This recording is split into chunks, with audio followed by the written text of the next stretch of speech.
We've long been taught to listen to our hearts and express our feelings openly. Yet that lesson can make us predictable and vulnerable to manipulation. Niccolo Machiavelli exposed this illusion. Our most sincere emotions often become chains that limit our autonomy, but he knew how to turn that fragility into an unbreakable defense. Welcome to Machiavelli. Here, you'll uncover how real power operates, from the psychology of influence to the strategies that have shaped empires and swayed the masses. Everything they never teach you about leadership, ambition, emotional control, and psychological warfare is here. Get ready to see the world as it truly is, a game of intellect, not of good intentions. Emotions act as signals that reveal our position in the game of human relations. If they aren't governed with discipline, they become cords others can tug on to control us.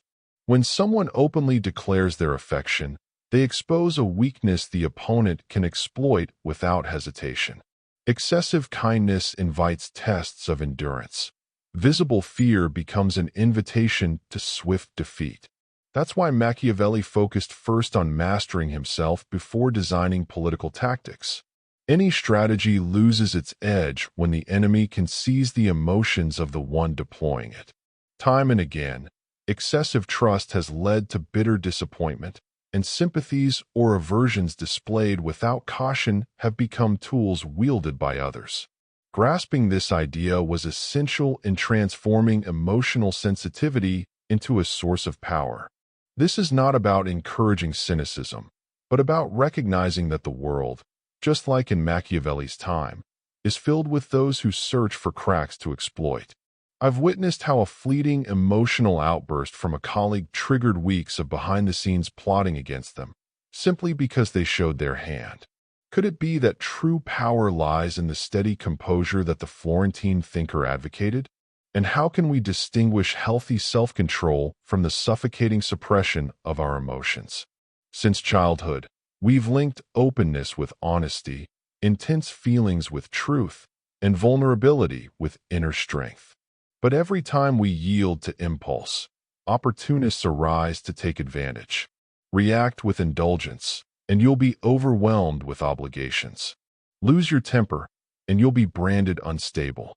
Crave closure too eagerly, and others will use your impatience against you. Trust someone with a private confession, and it might come back to harm you at the worst possible moment.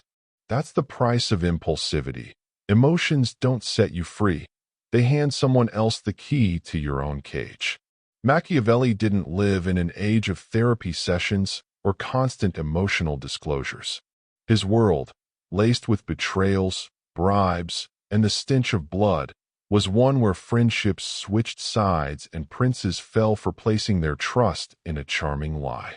In that realm, emotional cracks were costly. We must not ignore the quiet panic of failure. There are always those ready to exploit it to forge better terms for themselves. I've seen it happen in high-stakes negotiations. Even a flicker of impatience gets noticed and used as leverage.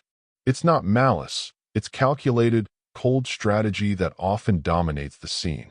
The Florentine believed that two basic drives rule human behavior: affection and fear.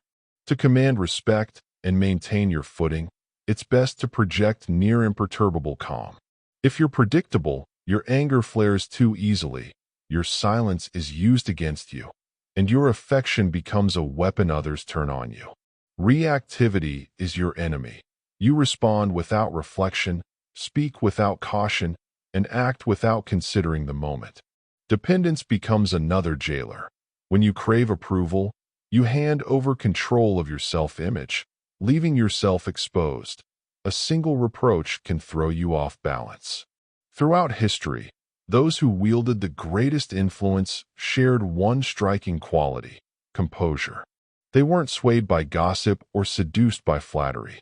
They kept their distance from others' opinions. This didn't make them cold or disloyal. It made them entirely self-sufficient.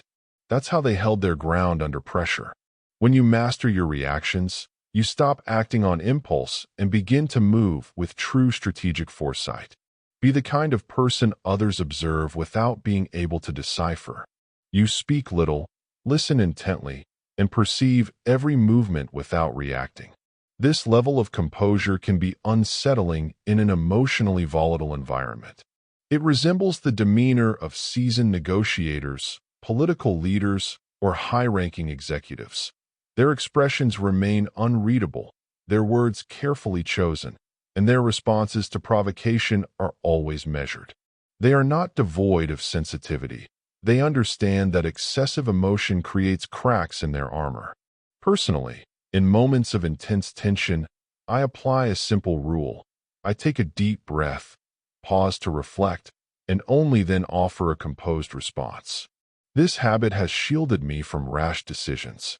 Yet one might ask, does this tactic turn the person who practices it into a cold block, detached from authentic living? Where lies the fine line between wise caution and emotional suppression? As Machiavelli taught, there is a vast difference between suppressing emotions and governing them. Suppression is the cowardly avoidance of what one feels. Governance is an act of surgical precision. It's not about feigning indifference, but rather choosing with exactitude when, how, and why to reveal what's within. If the moment isn't right, you acknowledge the emotion, but keep it concealed. That ability marks the difference between those who endure and those who fall. Machiavelli didn't seek coldness. He pursued invulnerability. He trained that quality in his thoughts, posture, and silence. When no provocation can unseat your inner balance, you stop being a passive recipient of stimuli and become a sovereign force.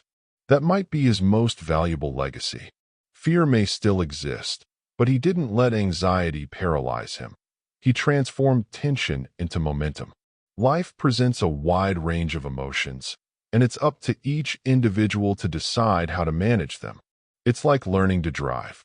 At first, each feeling jerks the wheel or causes abrupt stops, but over time, you develop the skill to guide that powerful vehicle with smooth control. How does one achieve strategic coldness without losing touch with their humanity? And how does one begin that internal discipline to avoid being crushed by repressed emotions? Niccolo Machiavelli wasn't born with a distant gaze or a frozen heart.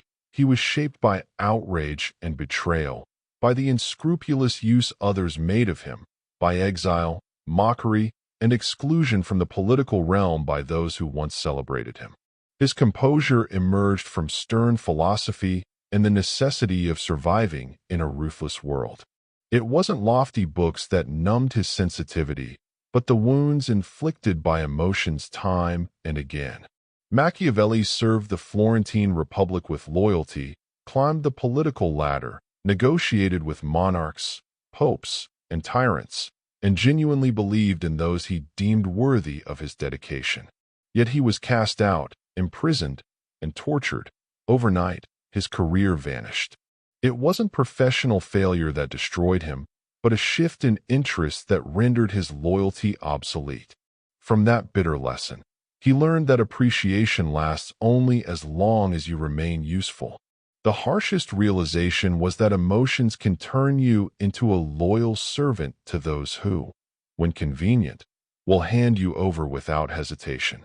That's why he resolved that if he were to suffer, it wouldn't be because of irrational affection or naive faith, but as a result of deliberate strategy. That chapter in his life has always moved me. Imagine someone who devotes their entire existence to service, only to lose it all in an instant. Most would collapse. Yet he turned that pain into wisdom. The lesson is not to mistrust everyone, but to understand the true weight of trust and the nature of loyalty. His inner strength enabled him to analyze the experience and extract insights that later formed the foundation of his enduring works.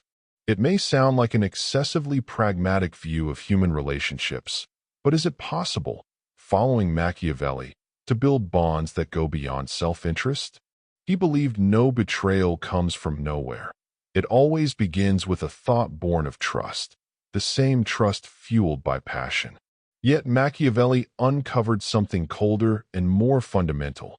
Loyalty lasts as long as it is beneficial, and when its cost becomes too high, it is cast aside without regret. Emotions don't prevent betrayal, they conceal it, masking its signs.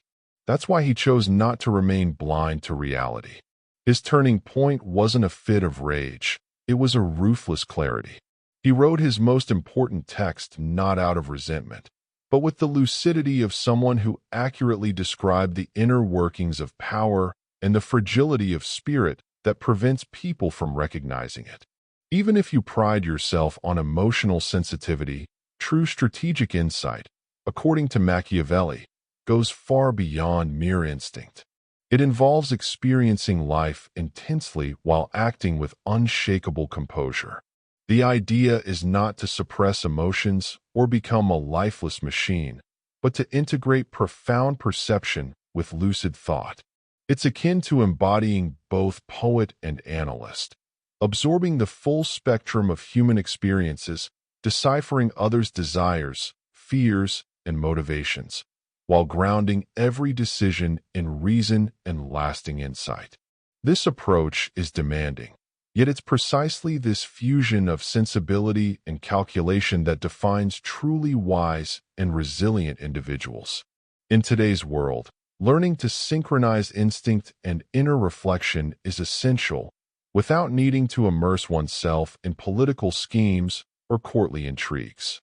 Genuine transformation doesn't stem from inspirational quotes, but from the understanding forged through accumulated pain. The wounds left by deceit and abandonment carry essential information, serving as a rigorous training ground for emotional endurance. Each disappointment exposes who misused trust, who spun webs of deception, or who vanished once there was nothing more to gain.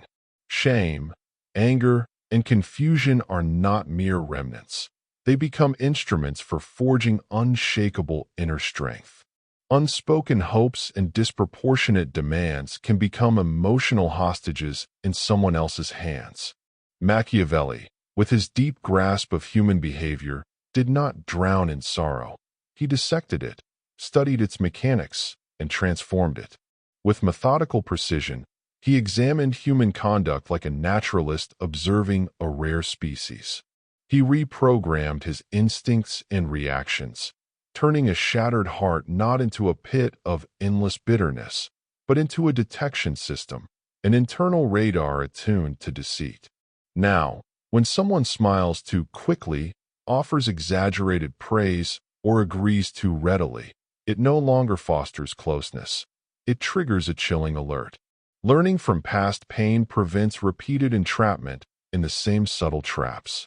Curiously, many attempt to run from discomfort, silence it, or erase it, rather than examine the lesson within. What behavioral pattern led them to that point? I remember once trusting someone who spoke with a gentle tone, but harbored bitter intentions. The loss hurt, but it was my own naivety that caused the deepest wound. Only when I stopped feeling sorry for myself and began to recognize the red flags I had ignored did I fully understand Machiavelli's precision. My optimism had blinded me. Since then, any excessive politeness or overly quick agreement awakens vigilance in me, not warmth. This isn't cynicism, it's knowledge earned at a steep cost. That painful experience now serves as armor, not an open wound. How can one begin to retrain instincts without being crushed by the weight of past experiences? Hiding from the world behind a hollow shell offers no protection against emotional manipulation. Real immunity is born from conscious confrontation. Machiavelli didn't retreat from the dangers of his era. He remained close to power and its constant companions, corruption, intrigue, and deceit. Yet he didn't absorb that toxicity. He observed it with clinical clarity, adopting the impartial gaze of a researcher. He trained his mind not to act on impulse, but to watch events unfold with balance, not to break under pressure, but to memorize every nuance carefully, remaining unmoved while others around him erupted. Over time, emotions no longer dictated his actions. They weren't erased, but redefined, as signals, additional layers of insight, no longer steering the course of his behavior. This discipline doesn't involve numbness or detachment. It represents emotional self-mastery, the capacity to feel without being ruled by feelings. It's a path that demands courage. It would be easier to close one's eyes to uncomfortable truths or avoid those who stir unease. But instead, Machiavelli embraced that discomfort, not with passion, but with conscious awareness. I recall particularly tense negotiations, where the opposing side deliberately tried to unsettle us through personal attacks and provocations. While my colleagues responded with heightened emotion, I relied on the Florentine's insights. I forced myself to step back, analyzing their moves as if watching a chess match. I noticed gaps in their strategy, the uncertainty masked behind their aggression. When it was my turn to speak, I remained calm and focused strictly on the essential points, which left them visibly off balance. We didn't get everything we wanted, but we didn't surrender either, as we refused to be emotionally manipulated. Is it possible to remain centered in the eye of the storm without being swept away? What marks the beginning of such valuable inner command? Rather than fleeing passion in search of a hermit's serenity, that thinker confronted emotion with a different goal: to gain real influence over situations and people. By mastering his own impulses, he exerted power over those still trapped in theirs, those seeking approval, fearing rejection. Under pressure, they reveal too much, speak too often, or expose their vulnerabilities in an effort to be understood. That method teaches not to act on impulse, and, thanks to the achieved calmness, one becomes a point of reference for the surroundings. In group dynamics, it is often noticeable that those who speak first seek to stand out, and those who interrupt reveal a fear of going unnoticed. Those who explain in a tangled manner lack conviction, and those who urgently need to be heard are already facing a state of fragility. Observe the one who waits silently. They remain unfazed by minor provocations, do not rush to intervene, nor resort to lengthy explanations. When they finally decide to speak, everything falls silent, not because of the loudness of their voice, but due to the weight of each word and the solidity of their presence. That steady calm evokes Machiavellian leadership, a composed force that commands respect. Recall those situations where a heated debate loses intensity in the face of a participant's composure. Their almost hypnotic impassivity cools tempers, dissipates tension, and guides the conversation toward a more productive exchange. By modulating tone, making deliberate pauses, and slowing the pace of speech, a soothing effect is created. Far from manipulation, this consists of managing one's internal state and the collective atmosphere. Often, those who master their reactions end up providing an emotional mirror for others. Their imperturbability leads others to question their own tone or the urgency to end the discussion, leaving them unsettled by that distant serenity. Thus, without raising their voice, control of the situation rests with the one who remains unshaken. And this is just the beginning.